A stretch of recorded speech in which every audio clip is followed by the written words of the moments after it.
diyaaradaha Fly Dubai iyo Ethiopian Airlines ayaa khamiistani maanta soo cagadhigan in garoonka diyaaradaha ee Cigaal ee magaalada Hargeysa halkaas ay qorsheysnaayeen duulimaadyadii caadiga ahaa ay ku iman jireen. Diyaaradahan ayaa duulimaadyo maalinle ku yimaada garoonka Cigaal ee magaalada Hargeysa ayaa baaqday saaka, sidaana waxa telefishinka Home Cable TV uu xaqiijiyay dad kamid ah rakaabkii diyaaradaha Hargeysa ka raaci lahaa oo lagu wargeliyay Fly Dubai iyo Ethiopian Airlines aan iman doonin magaalada Hargeysa. ilaa iyo hadda lama oga sababta baajisay safarkii diyaaradahaasi ay ku iman lahaayeen magaalada Hargeysa.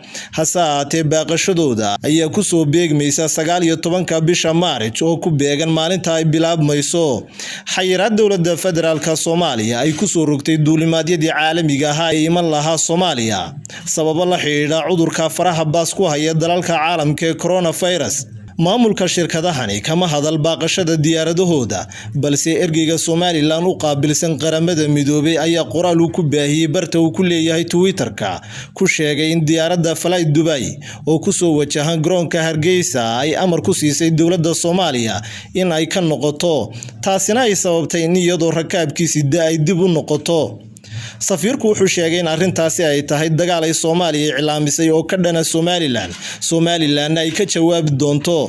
geesta kale Nuuraddiin Diini oo horay u ahaa xogiyihii duulista iyo hawada ee xisbiga wadani haatan siyaasi madax bannaan ayaa dhaliilo xoogan u jeediyay xukuumadda Somaliland, waxaanu sheegay in xukuumaddu ay ku fashilantay siyaasadda duulista iyo hawada ee Somaliland. waxaanu madaxweynaha Somaliland ugu baaqay inuu dib ugu noqdo shaqaalaha maamula duulista iyo hawada Somaliland kuwaas oo uu sheegay inay ku fashilmeen. markay saacadu ahayd 6:40 daqiiqo diyaaradda Fly Dubai iyadoo maraysa magaalada Boosaaso korkeeda oo ruudkeedii ay Hargeysa ku soo fadhiisan la raacaysa ayaa aviationka Soomaaliya xamar la hadlay amar toos bay siiyeen garoomadayadu way xidhan yihiin ma fadhiisan kartaan iskaga noqo baa lagu yiri si toos bay amarkii u fulisay. sidaasay diyaaradda Fly Dubai saaka flightkeedii Hargeysa ay ku joojisay, Dubayna dib ay ugu laabatay, rakaabkeedii halkaas dhigtay. sidoo kale Ethiopian Airlines suuq weyn oo ballaaran ku haysa in Cigaal International Airport maalin walba timaada, mararka qaar kood labada gelinba timaada. flightkeedii ku qornaa 10 oo 12 la ilaa 12 barka iyadana waa la waayo muu iman. waliba warka aan hayay xaqiiqdii waxa weeyii inay weydiisatay permission ogolaansho inay Cigaal International Airport Hargeysa ay fadhiisato wasaaradda aviationka Soomaaliya iyo wasaaradda gaadiidka ee Soomaaliya loona diiday laguna yiri 15 cisho garoomadayadu way xidhan yihiin. sidaas iyaduna ku baaqatay oo ku maqantay.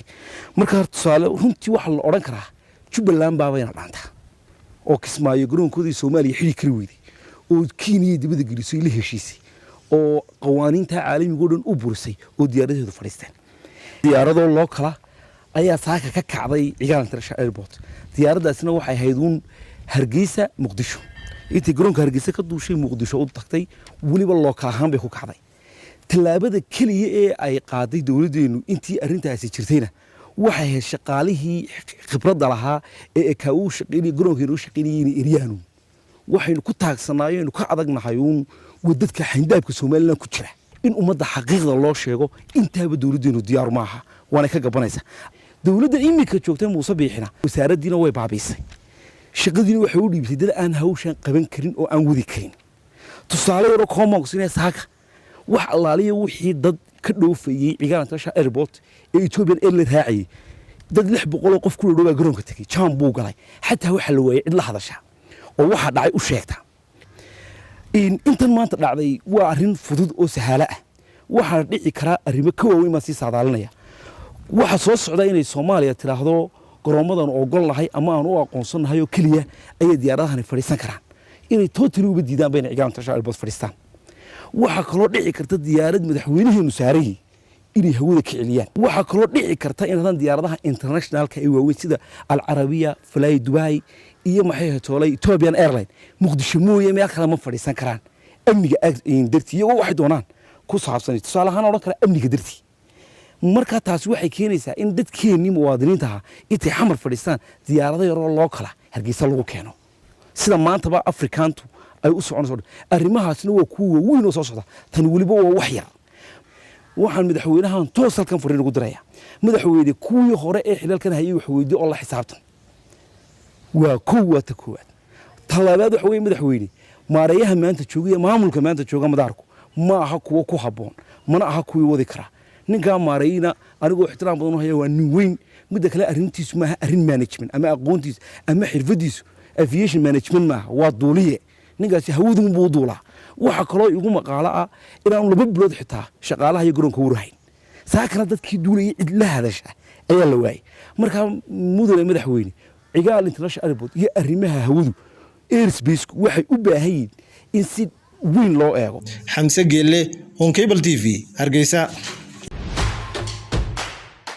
adeega cusub ee shirkadda dahabshiil iyo e-dahab haddaba macmil adeegan cusub ee casriga ahi waxa uu ku sahlayaa in adigoo jooga gurigaaga hoose goobtaada shaqo aad lacag ugu xawshid asxaabtaada iyo ehelkaaga jooga daafaha dunida